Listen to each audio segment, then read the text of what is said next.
Thank you very much, ladies and gentlemen. Welcome back to Network 27. I'm Alderman Walter Burnett, Alderman of the 27th Ward. Hope that everything has been good for you this new year. I know that we're in the month of February. Happy Valentine's Day to all of you beautiful women out there. You know who you are. And I hope that the guys are taking care of you. Guys, take care of those women. This is their month. So anyway, we're here today, and I have two guests here talking about the West Humboldt Park area, the west side of the ward, the furthest west side of the 27th Ward. And there's a lot of exciting things going on in this area, a lot of things that we have done, and a lot of new things that are happening right now. As you know, we have been successful in getting a veterans building built over there. We opened up a job training center with the Greater West Town, and also an alternative high school. We also gave some money to Breakthrough Ministry for transitional housing over on St. Louis and Governor's Parkway. And then also we built the new Richard M. Daley's Library, which has a great program in there, and kids are in there every day, all day, learning in school. And then we also did a great streetscape up and down Chicago Avenue, new lights, new sidewalks, trees, all of those things in Chicago Avenue. So there's been a lot of things that has happened over there in Chicago Avenue. In the past, we also had got the Burger King built over on Pulaski and Chicago Avenue, and the YMCA was built over there. We leveraged the YMCA when they wanted to move from sell their property in the near north area on the east end of the ward to build a YMCA on the west end of the ward. They took some of the money from the sale, put it in an endowment, and used some of that money to build a YMCA over there and hire people from the community. And then we also was able to get the Royal Clark High School built, and we also got the Westinghouse High School built.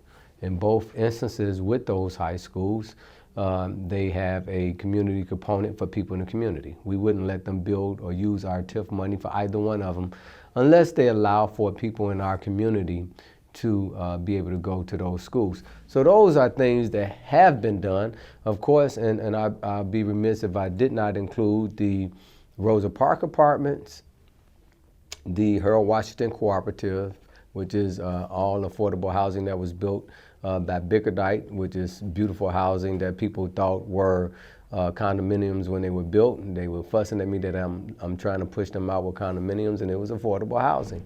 And then also we did Sanctuary Place, which is housing for women who have been incarcerated, who have proven worthy to get back with their families. So it's housing for women with their children over on Kesey Avenue. So those are just some of the things that we've been able to do over in this West Humboldt Park area.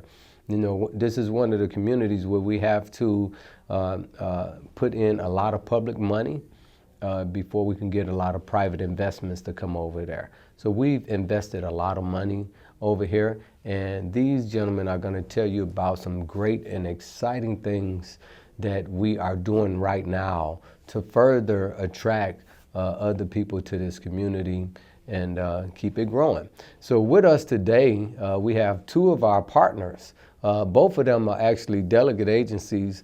Well, they're not literally delegate agencies, but they work for delegate agencies with the city of Chicago. We have Chet Jackson. Chet Jackson is the executive director for the West Humboldt Park Development Council. You know, Chet, every time I say your name, Chet Jackson, it reminds me of a movie character, like, you know, a superhero or something in one of these movies. Chet Jackson. It reminds me of Action Jackson. Remember Action Jackson? Yes. Chet Jackson. And then we have John, how do you say your last name, John? Grony.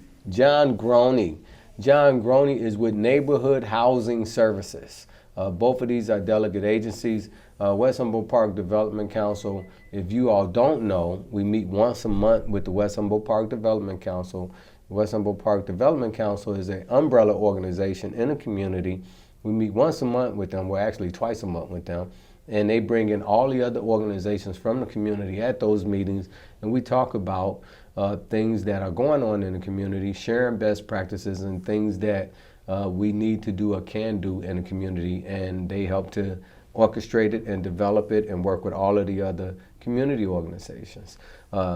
NHS is a delegate agency that's across the city of Chicago, but this particular NHS is in our ward on Central Park.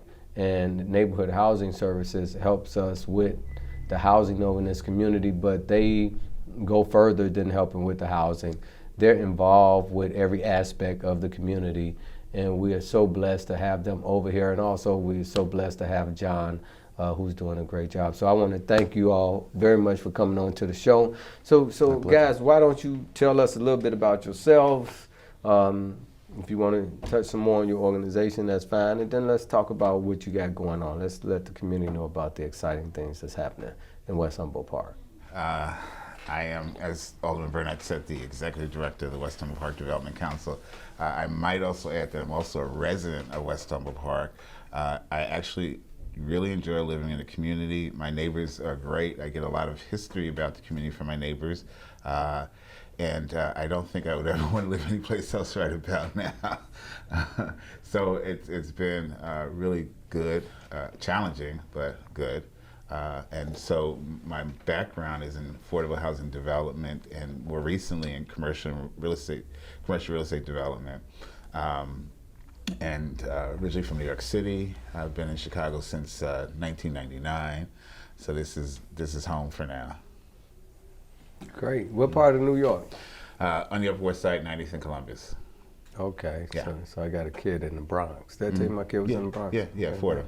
And I'm John Grony. I'm the neighborhood director for West Humboldt Park, NHS. The interesting thing when we talk about West Humboldt Park, you'll see Chet and I together because we have one very important client in common, and that's West Humboldt Park. Right. So, NHS, we're both a HUD certified housing counseling organization. So we are, excuse me, helping renters in the community buy and rehab their first home in the community to raise their family. We're helping current families that are already living there, owning their homes, avoid foreclosure. We're helping families fix up their homes. And, part of what I do is people want to live in the neighborhood because of the amenities the neighborhood has. And so really stressing the positives that sometimes even the residents living there forget about. We're canopied between two major parks, Humboldt Park, Garfield Park. We've got a third park coming in the Bloomingdale Trail, or the 606. But often I hear from both homeowners and home buyers, they want more amenities along Chicago Avenue. They're buying in the city just minutes west of downtown, and they want more amenities. And so that's where our work coincides in terms of attracting businesses and more positive events along Chicago Avenue. Great. So tell us about some of the things that are going on over there. Okay, so I'll start. Let me just say the last 3 years since I've been at the Development Council have been extremely active for the organization.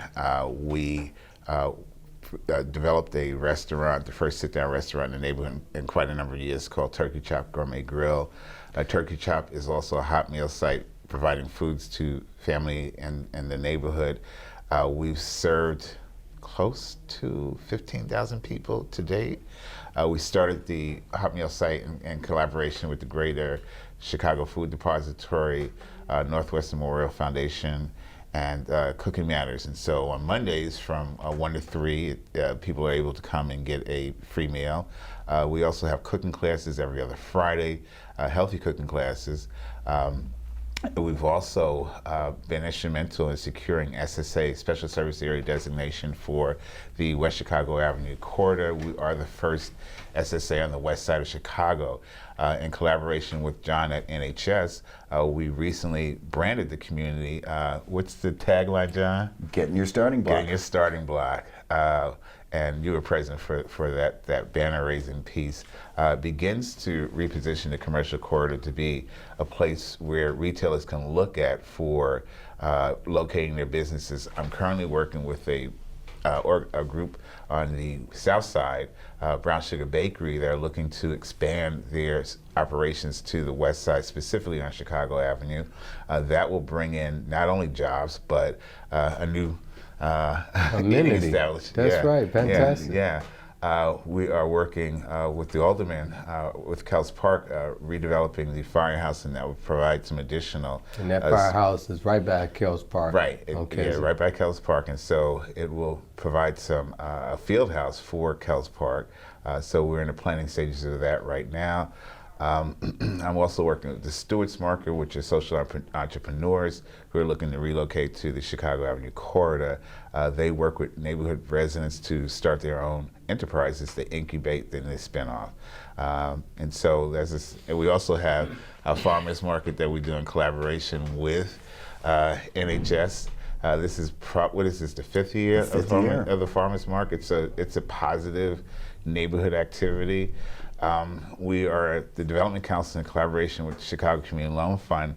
We're going into year 2 of a planning process for the commercial corridor. The idea is to ensure that the commercial corridor is retail ready. We want to provide as many support services to the community to make it an attractive place for residents and to increase the number of retailers along the commercial corridor. Fantastic. So you mentioned the SSA. Yes. A lot of folks don't know what an SSA is. Right. SSA is a special service area. Right. It's where we have in a designated area. In this case, it'll be on Chicago Avenue from Albany to Carlisle. To Carlisle. Right. And the services that we provide at this point, we're going into year 2 of the SSA. We have a security patrol and armed security patrol. Yeah, armed security patrol, and we also have a corridor cleanup through Clean Slate, who, by the way, have always provide us with information about the number of residents in the community who actually participate in the Clean Slate program. So we have people from the community who help clean the streets on a daily basis. Yes. So, because Chicago Avenue has always been one of those busy streets where we had a lot of traffic. Some of it was not positive traffic, but they were litter a lot. And now we have with the SSA, the Special Service Area, for which what happens with the SSA is that the property owners in the area make a commitment to pay an extra tax, a small percentage tax that goes into a pot and is used for either security, cleaning, banners, whatever they choose that's allowed under the legislation. And we have to vote. I have to vote to allow that to happen. And I'm very happy and excited that you all took that on. I've been telling you that we have one in Old Town and Greektown. I want everything we have on the East End to be on the West End. And you all took it and ran with it, man. And you're doing a fantastic job with it. Thank you. And it's so Chicago Avenue is clearing up. You had those guys walking up and down the street with their pistols on, guys and girls, young ladies, and you have people cleaning up. And I never seen Chicago Avenue so clean. And you ride down there now, you don't see a bunch of people hanging out. Right. Yeah. So I'm hoping that this would attract a lot of the positive traffic to start coming back to the neighborhood. So I think that is great. Now so that helps. With some of the safety and the drug trafficking that was going on in that community. And these guys work very closely with the police. I think, which is a great thing. And that just kind of correlate with what the police department have been doing over in the area with the Operation Impact. Where they have police sitting on certain corners in the Central Park area of the area. And then they have new recruits through the, I think it's called VRI program, where they have the police officers walking the beat. Walking the beat in a certain area. Very popular. Very popular. It's a funny thing, I had a lady come in my office not too long ago complaining about them because they were too aggressive. It's like, they writing my son a ticket, for doing stuff in the alley. I'm like, man, he get a ticket, but we stop the guys from standing around selling drugs. Don't do stuff in the alley. Don't put your car in there, because people park in the alley. You can't park your car in the alley. So I was like, I'm like, okay, I hear you. You know what I'm saying? But I was like, if that's the complaint, that's better than, guys selling drugs, guys shooting at each other, I can take that complaint, you know, but writing a ticket in the alley, you know, it's like, we come a long way. So I think those are some good things that are happening in the area. But you all have worked with me on an initiative that I started, working with some advocates throughout the city, and they used our area as a pilot program called a micro market. Yes. Program. Why don't you all explain the micro market program and let the people know where we going with that? Okay, John. Yeah. So West Humboldt Park NHS is the lead agency for the effort, and the target area is a 32 square block area of West Humboldt Park, from Augusta down to Franklin Boulevard, from Kedzie to Central Park. And the strategy is really concentrating all our efforts, both public and private and not-for-profit, together on really building up this area. I would say the most interesting thing has been we started the project really focusing on foreclosure prevention, because we started back in, you were there, back in August of 2011. And you know, in that time in West Humboldt Park, just in the last almost 4 years, we've saved 77 families, West Humboldt Park families, from foreclosures, helping get loan modifications. And that's important because we don't want to lose homeowners. Right. We're also helping families save money on their budgets. We're seeing overpriced homeowners insurance and seniors not getting their senior exemption. So we've really ramped up our efforts to make sure that the seniors are filling out the application every year and sending that in. But I think more exciting has been we're now transitioning more into helping families buy their first home or buy and rehab a vacant property to live there with their family. And I think we have resources that no other part of the city has that makes it very attractive to buy there, because we have the TIF purchase rehab grant and the micro market recovery program grants. So you have to distinguish those. Explain what's the benefits out of both of those. Okay. Okay. I think what we see a lot with a vacant building, people look at them at, you know, a vacant 2-unit brick and it's for sale for $50,000. It's like, that's a bargain. But if you have to rehab the entire thing, if the building has been badly damaged during the time it's been vacant, it's costing $150,000 to rehab it. And so not many of the families renting in the neighborhood can afford a $200,000 purchase rehab. And so the TIF dollars allows for income eligible families that are going to live in the property. That's the key. They have to live in the property. It basically reduces 25% of that total project cost to buy and rehab a vacant property. So if the vacant property costs you like $200,000 to buy and rehab, 25% would be $25,000. It would be up to $50,000. It would be up to $50,000. 25% would be $50,000. Thank you. I'm sorry. They count. I'm thinking $100,000, $50,000. Right. Yeah. So they get a $50,000 discount. Yes. It's almost like a $50,000 down payment. Yes. Yeah. And the micro market now subsidy. is that 25%? Is that 25%? Do they owe that 25% back, or is it a loan, or is it a grant? It is a grant. It's a grant. But it's forgiven over, if it's over $35,000, it's forgiven over 15 years. So you have to stay in the property for 15 years. Yes. That's right. Now, if you sell it after 7.5 years, you'd have to pay back half. Right. But it really does attract the kind of buyers we want. These are people renting in the community. These are children of homeowners.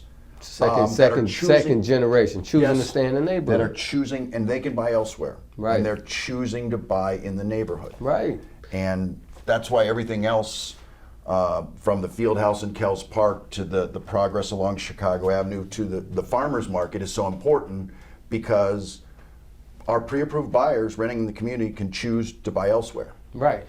But also, it does not limit other people, if they want to move to West Humboldt Park, Not at all. to be able to buy, get these grants, purchase a foreclosed property, rehab it, put it back on the tax rolls. Exactly. Exactly. And we are starting to see So a that's little of the that. so you were getting ready to say with the micro market program. You was just getting ready to say something about We the can micro. layer So you that. can layer. So what do you get from the micro market program? So the micro market, because of that designation, I can layer other grant programs that can pretty much match the TIF. And so if someone, I've got a lot of families So that if are the making. TIF is giving you 50,000, the micro market can match that 50,000. Yes, So you can get 100,000 for a $200,000 home yes, as a grant. yes, yes. So you can get your home, you can buy a building and get it rehab, which almost is like a new home, Yep, for 50% of the cost. yes. Get out of here. Isn't that fantastic? Yeah. Sounds too good to be true. Isn't that too good? No. I mean, my God, and people need to wake up. This is the hot spot right here. But the difference is that the micro market area has a different area from the TIF purchase rehab area. Yes. Right? So they have different. It's a smaller area. So which one is smaller? Micro market? The micro market is Micro smaller. market, yeah. It's The 32 micro square market blocks. is smaller. So it's better to move into micro market because you get a double Right. whammy. Right. Yes. But you still get a benefit if you move into TIF purchase rehab Right. area. Yes, absolutely. Yeah. So the TIF purchase rehab area is where? The TIF purchase rehab area goes, the northern boundary is Grand Avenue. It goes south to Lake Street. The eastern boundary is Kedzie, and the western boundary is Pulaski as well. That's big. right. That's a lot of choices. Yeah. So with both the micro market and the TIF purchase rehab, anybody can participate. They don't have to live in the community to participate. They just have to stay in the community. They have to once live they in do the house. Participate. But so we were talking the other day about investors. Right.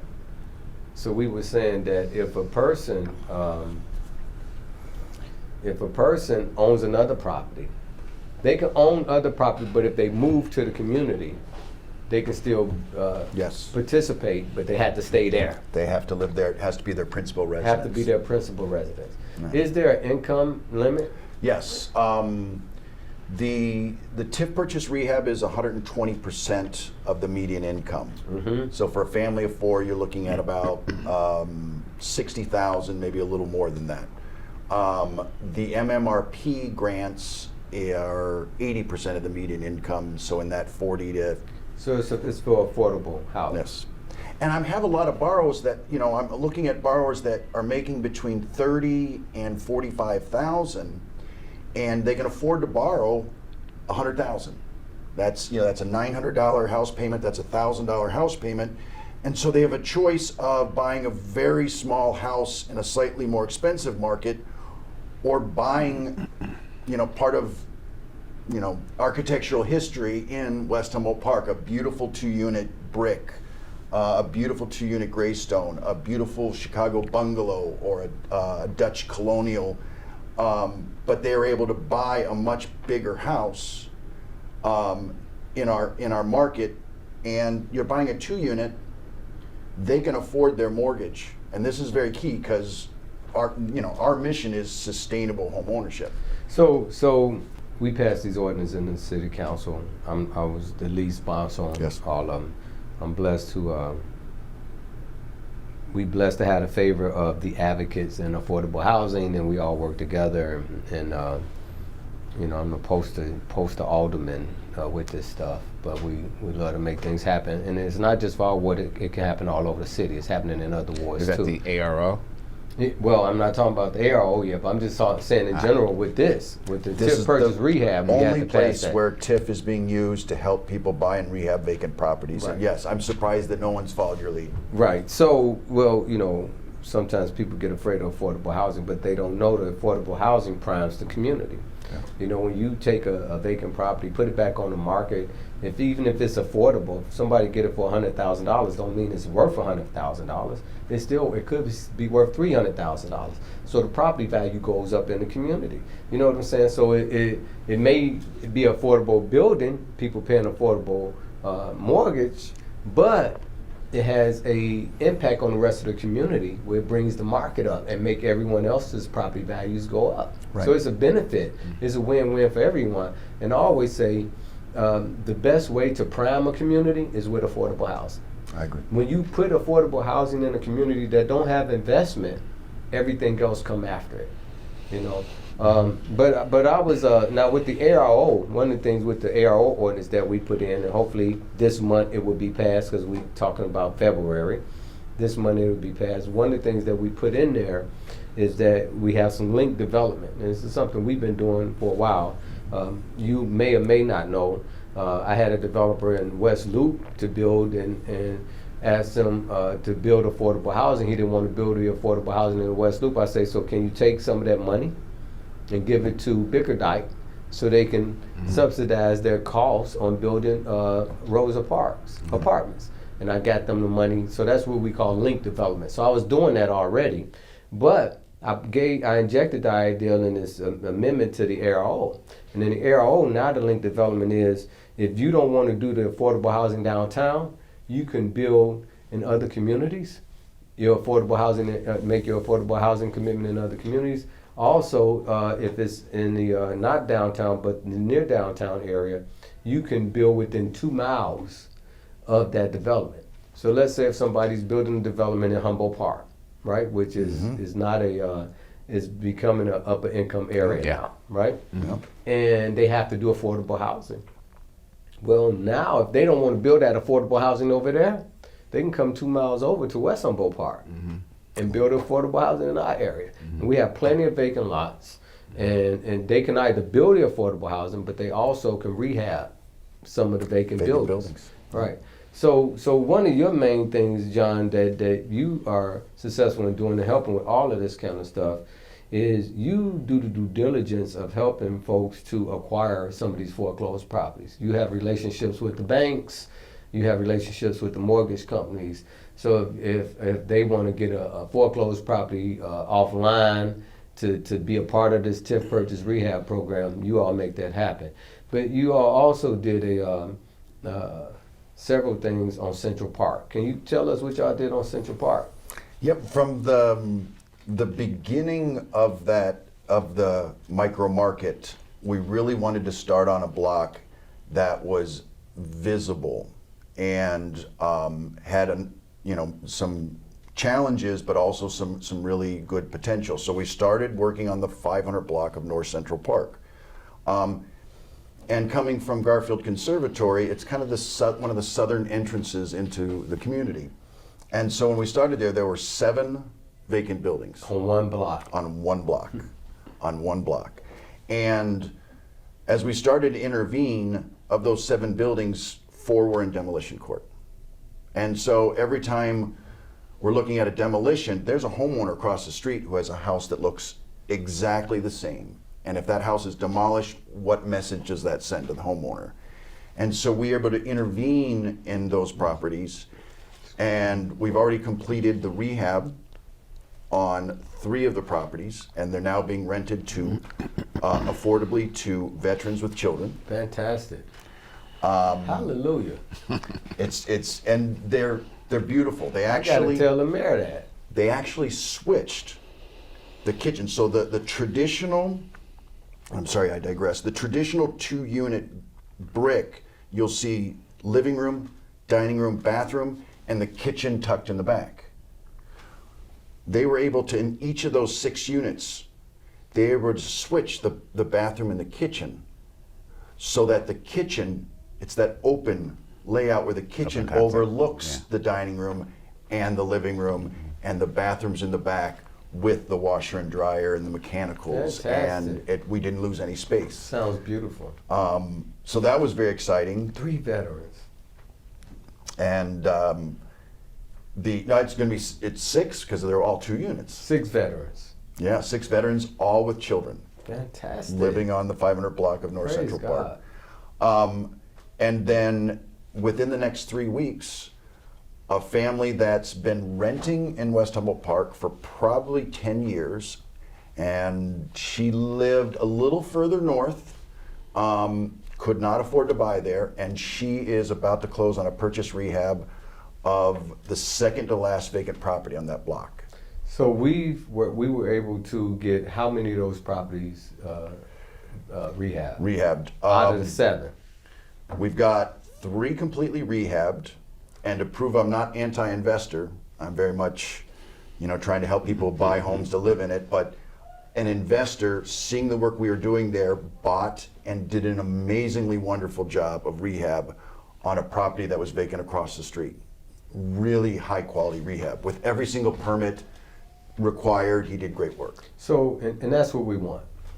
Our whole goal is to keep people in the community, make it affordable so they can stay, but at the same time attract investment to the neighborhood. Positive investment. Positive investment Yeah. to the neighborhood, Yeah. and that's what you all been doing. So it takes a lot of work, a lot of due diligence to do that, John. And I want to thank you for everything that you do with this, because I know you got to talk to a lot of people to make these things, put all this stuff together and make it happen. Banks, the city, the demolition court, building department, everybody, And board thank up you- services, all that stuff. And thank you for the TIF ordinance. It has made a difference that we have that extra layer of subsidy. It does make a difference. Well, I always say we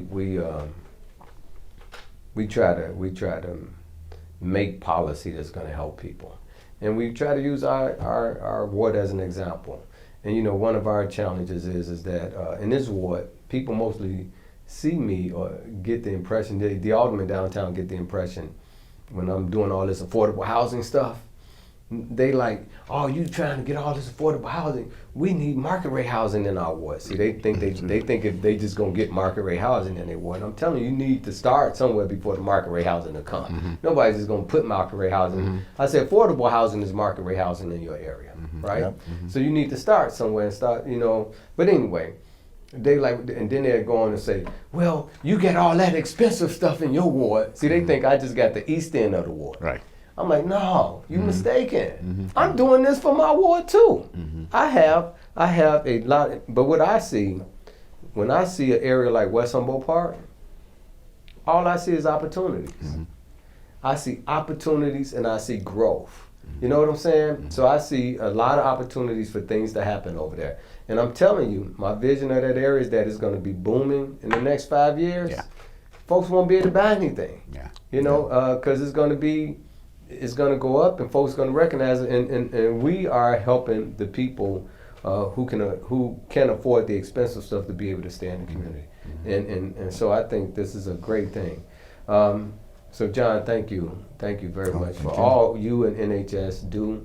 One thing good about your organization, you hire people from the community, which is great. I think that's fantastic. Now, both of you all are involved with this thing with the retailers Yes. on Chicago Avenue. Yes. Can you explain what's going on with that? So through a couple of initiatives, so through the SSA, one of the things that we're going to look at going forward in the future is doing a facade rebate program. We want the current retail operators that are in the corridor to have the opportunity to be able to fix up their properties. So it's a lot more attractive, great places to shop, things of that nature. And through the next initiative that we work with, which is through Citibank Foundation, is to identify retailers that can come to the commercial corridor that will actually give back to the community. So we're looking for socially responsible retail operators to come to the community. So it could be through a job, it could be through a training program, but the idea is to have access to services for people who are staying in the community and really have it become a more thriving commercial corridor at the end of the day. Fantastic. The mayor made a commitment that in 2015, he's going to try to make it where there's no homeless veterans if they want a home. When he said that and he did that announcement in the veteran building in our ward, Volunteers of America building on Franklin, I was like, good, let's do it in our ward. Do you see any opportunities for us to put up another veteran building or get more veteran housing in the ward? Yeah, I think from the from for single families and 2 units, I do think there are affordable opportunities. Definitely, I think the 3 2-units we did on 500 North Central Park, and the 6 units of affordable rental housing. We're getting more feedback from veterans and Volunteers America that there is that need for families that they don't fit in the large building, and so there are one of the important things is these buildings were all in the same block, so it's easier to support those veterans. So I think there's opportunity in terms of bigger buildings. John's area is housing, and so with the Development Council, the work that we're currently doing with veterans is around healthy eating and exercise programs, so that not only do they live in the community, but they also have some different type of services that are available to them. So it's almost like a wraparound suite of services that we have that I think are particularly unique to West Humboldt Park, that other communities just they don't provide these services. Well, I know we're doing a lot with helping people to keep their weight down, eat healthy. Right. I know there's stepping classes going on. Right. Yoga, Zumba. Yeah. For free for everybody in the community. We're actually working on a special project with the veterans around meditation. Meditation, stress reduction, things of that nature. Fantastic. Yeah. I think that's great. But also there's something else that you have going on that we have. So we talked about at one of the monthly meetings that we have every month at 744 North Monticello. It's open to anybody in the community. Chicago Task Force meeting. Chicago Task Force meeting. We have it at 9 o'clock on Saturday. Then we have another meeting with the Block Club networks, all of the block clubs in the area. Been doing this for years. Been doing it for more than 19 years, right? Yeah. So we have a meeting every Tuesday at 6 o'clock. Right. At the same place, 744 North Monticello, with all the block clubs. Third Tuesday of the month. Third, not every Tuesday. Third Tuesday of the month. Third Saturday of the month. Third Tuesday of the month. Right. We have meetings there, and this where we have developers come, and anything that's coming new to the community get support on to get the engagement of the community, and we do it there. One of the things that we spoke about at one of those meetings was that we were talking about the concern about some of the violence and how it affects some of the young people and some of the trauma in the community, and recognizing the fact that a lot of folks in the area are traumatized. And I brought it up because I had went to a funeral with one of the Jesse White Tumblers who had got killed, and one of the his friends was there, and he saw it. And this kid was traumatized. Sure. The kid, and didn't get any attention on it. You know what I'm saying? You see your friend get killed in front of you. How does that affect you? But even if you don't see him get killed in front of you, if you're just aware of him getting killed in front of you, in that area where they got killed there, you'd be scared to walk down that area. Psychologically, it'll have an effect on you. And some people can take that effect in different ways. Right. One, they can take that effect where they are afraid, and they just don't go in those areas. They're paranoid. Or two, they can take that effect and they be so paranoid that they get defensive. Right? Which means they'll start carrying a gun, or which means that they may tick off and shoot somebody. Or two, what it may do is make a young person feel like, hey, gangs did this. I'm not in a gang. I need to be in a gang, because I'm afraid, right? And the challenge is that when this happened to these kids, do anybody talk to them? Do they get any help? How do we deal with that psychological thing? Because it's almost like post-traumatic stress. Disorder. Sure. Even when the police be around that stuff, they have a special center in our ward that they have to go to. Right.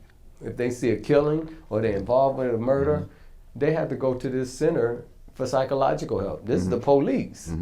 So if it's good enough for the police, it's good enough for our kids, right? And so I want to thank you, Chet, because I brought this up at the meeting and you ran with it, man. I mean, you really, in less than 2 weeks, you were on it, man. Yeah. So tell us Yeah. what all you did with that. Yeah, so, thank you for having that conversation with us. It's something that I've actually thought about since I've come to the community, but I couldn't put my finger on what this situation was. Really, after we had that conversation, I had a conversation with another one of my community partners at Ceasefire. Apparently, a community resident's son had got killed, and the woman was in Ceasefire's office every day.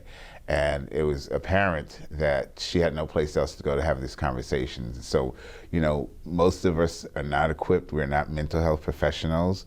And the challenge became, how do we address the issue? Who's going to be our core population that we reach out to? What are the short and long range impacts of the violence that has occurred, both on a social and also on an economic level? Interestingly enough, unfortunately, after we had that conversation, there were a series of shootings, and it just so happened that one young man who got shot, I was actually helping him to get employment, and so now he's wheelchair bound. The question becomes is what type of services, when, and how.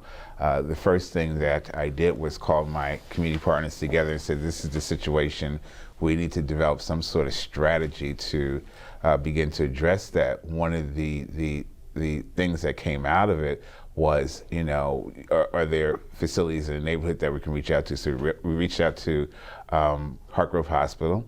We also reached out to Garfield. Yeah, thank you for correcting me. They changed their name. Yeah. Hartgrove. Yeah. Formerly Garfield. Formerly Garfield, right. Formerly Hartgrove, right. So we reached out to them. We also reached out to the Barbara E. Wright mental health facility, which is located on the south side. My intention initially was to have people come to the community, and it's still my intention. We had, that was our first meeting, and it came together very quickly, just in response to the most recent shootings that had occurred at the time. The second more formal meeting where all the stakeholders, all the community partners came together, because I really wanted it to be a collaborative. I didn't want it to be just a single project that the Development Council did. Again, that is not our core area of operation. I'm not a mental health professional, but I realized the overall impact that the violence is having in the community.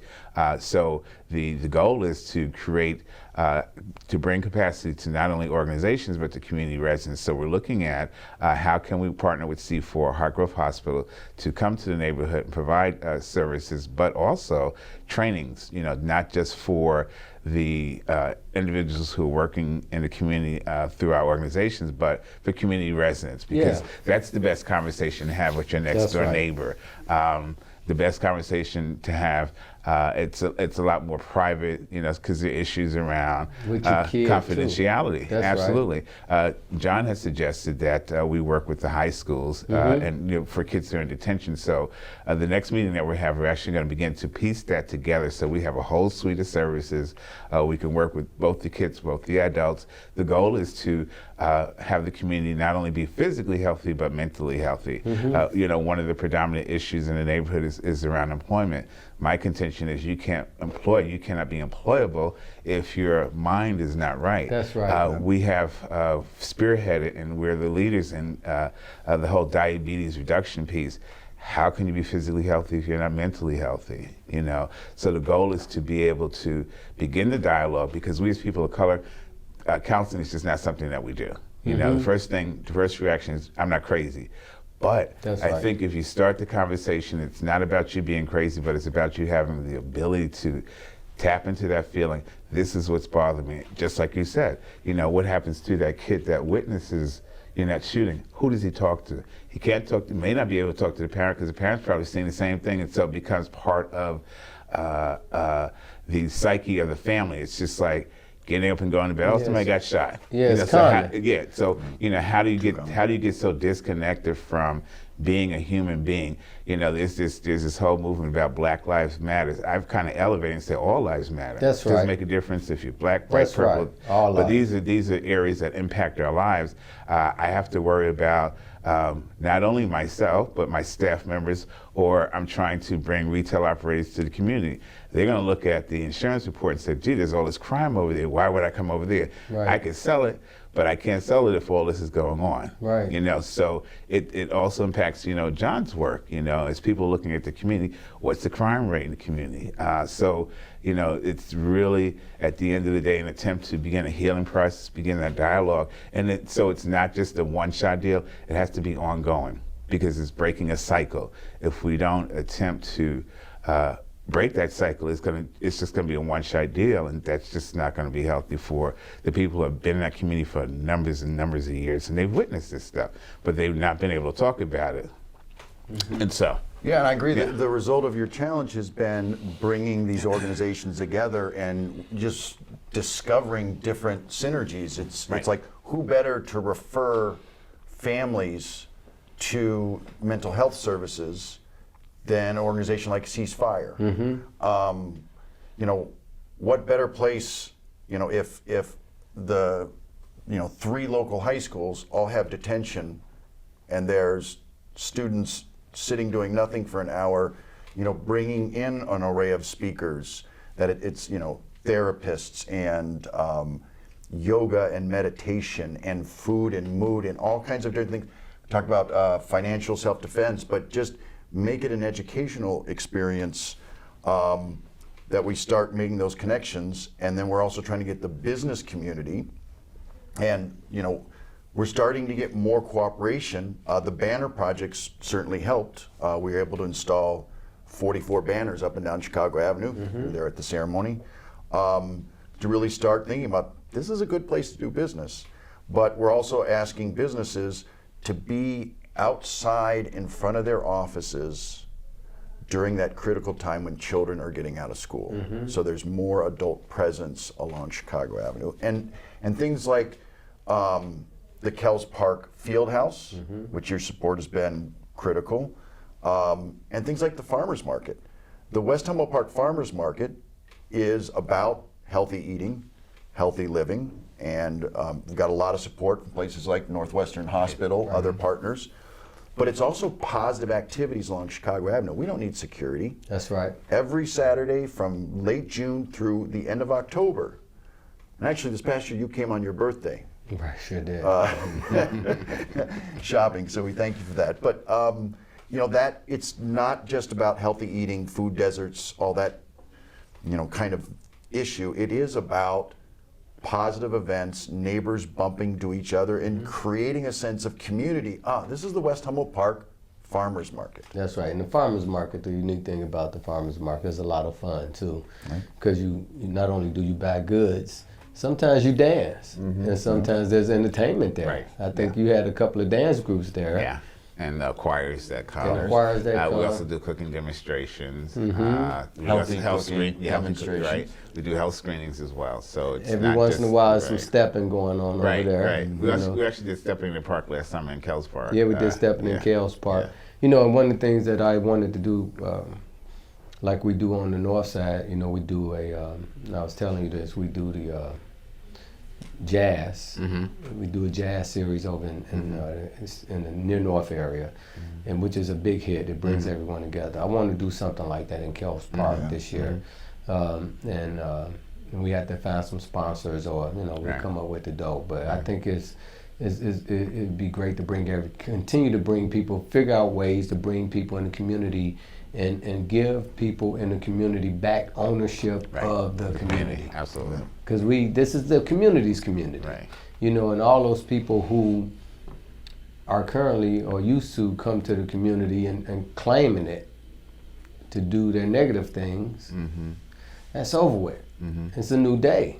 It's a new day, so we have to start reclaiming our community. That's what we're doing, reclaiming the community. Absolutely. So I think it's great. Yeah. And you all have been great partners in all of this. So what else you guys got going on? What else you see on the drawing board? So, you know, Salvation Army is completing their project, which is a 450-bed facility along Chicago Avenue. Children's Place is also completing their project, which is 13 units of supporting housing. So those are two major activities. Big construction activities going on. Right, which have netted the community a lot of employment opportunities. Through the Salvation Army, some residents have actually been able to go to Dawson Tech as a means of getting into the various trades through the union. Both organizations have actually exceeded the goals of the community benefits agreement, and have proven to be really good community partners. So, And the Salvation Army, their facility is not just housing. right, They have drug treatment there, yeah, drug counseling there. right, They have a gym. Jim, They have church. yeah, They have a after-school program for Right. the kids. They Right. teach the kids drum and Right. Bruegel or whatever. Not drum and Bruegel. What they do? They do It's something a drum with the and kids. bugle corps. Is it a drum and Bruegel corps? Yeah, yeah, Something yeah. they got like a group of kids who are involved with things, and they go out and they talk to people, In the community. feed them, Yeah. give them coffee, all Yeah. those things. I mean, they really get engaged. Yeah. But we almost out of time. But I want to thank you all for everything that you all have been doing. I'm glad to have you guys as partners.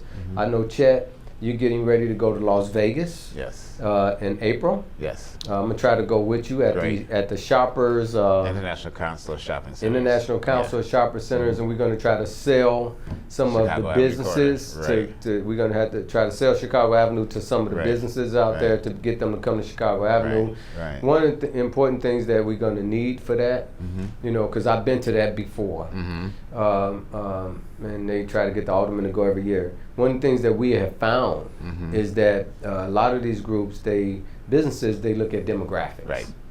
They want to know what's the incomes in the Yeah. community, Yeah. how many people live in the neighborhood, all of those things. What's Yeah. the density? Right. So we're gonna have to try to get some of that Yeah. Yeah. as we selling. Yeah. And we can get that and also sell other stuff that's getting ready to happen. Right. Like one of the things that we haven't mentioned, it hasn't come all the way to the community yet, and we're still working on it, is Bickerdite is talking about doing another Right. development. Yes. How many units are they talking about? You know, I can't. Can't remember, but they usually do. About 40, 50 units. 40, 50 units? Yeah. And so that's another major development coming to the community. So if we can get them over there, and I want to do a veteran building. If we can find some space, and a SRO may be good in the neighborhood. If we can find a decent one, decent operator, like maybe Mercy Housing or something like that, to come over there. I think that'd be good to help some of the single guys to still be able to stay in the community, and maybe even some of the guys who's transitioning out of Salvation Army. Yeah. You Yeah. know, to get them to stay in the community and Yeah. be productive citizens in the neighborhood. So we need to get those things in place, and also the stuff what you're doing with the micro market and the TIF purchase rehab program of units that you. So we need to show them projections. Right. You know, of what we're doing. So I'm gonna go with you, man, and we're gonna Okay. sell this stuff. Sounds you good. know, Sounds and then great. you need to get a plan on, and then we need to probably get square footage of things that we have Right. available Right. on Chicago Avenue. Right. Because I'm gonna tell you, we build up Chicago Avenue, because that's the impression that people have of our community. That's the community, man. Everybody come. So one more thing I just wanted to mention that just happened in the community. Breakthrough Ministry just Right. opened up a youth Yeah. center Yep. over on Carroll near Kedzie. It's a great youth center. Has a basketball thing. I mean baseball thing. Has culinary arts where they teach the kids cooking cook, classes. yeah. They have after school program, daycare, whole lot of things going on over there. It's just a great addition to the community, right over there, and Right. so we got two different places where the kids can go: to YMCA, Right. Right. or they can go to Breakthrough Ministry. If they can't go on that side of the street, they can go on this side of the street. You know what I'm saying? Yeah. Hopefully we get those sides merging and not have to worry about the sides, but we making sure they have something constructive to do. Right. So guys, I want to thank you all, both of you all, very much for your commitment to the community. All of the extra things that you do, you all go above board on doing things like you did with Turkey Chop, getting them to come. You all in West Humboldt Park bought the building, you own the building, you rented Right. out the Turkey Right. Chop, Right. you got the money to do the business. It's one of the best restaurants in the city. Every time I talk about them, I get hungry. You know what I'm saying? Good. And then also, West Humboldt Park is partners, and I'm getting ready to have lunch with Matanki now, with the mall on Chicago Right. and Kedzie. Yes. So the community is partners in development in Right. the community. So Right. it gives the community an opportunity to be partners in the developments that's going on Absolutely. in the neighborhood. And I think Absolutely. that's a great thing. We need to do more of that. Thank you all very much Thank you as for well. Yeah. Thank doing you. what you're doing. Yeah. So I want to thank my guests. Chet Jackson, the superhero of the West Humboldt Park community. And community resident. And community resident from West Humboldt Park Development Council, and my guest, John Grony. Yep, from Neighborhood Housing Services, and he's not a resident, but you would think he was. Yeah, He's in West Humboldt Park more than he's at home. Yeah. He even bring his kids to work with him sometimes. So we want to thank both of you all for all of the work you're doing in the neighborhood. And ladies and gentlemen, I want to thank you all for watching Network 27. See you next month, and God bless you. Oh, by the way, vote for me. I'm running for re-election. Thank you very much. Bye-bye. All right. All right.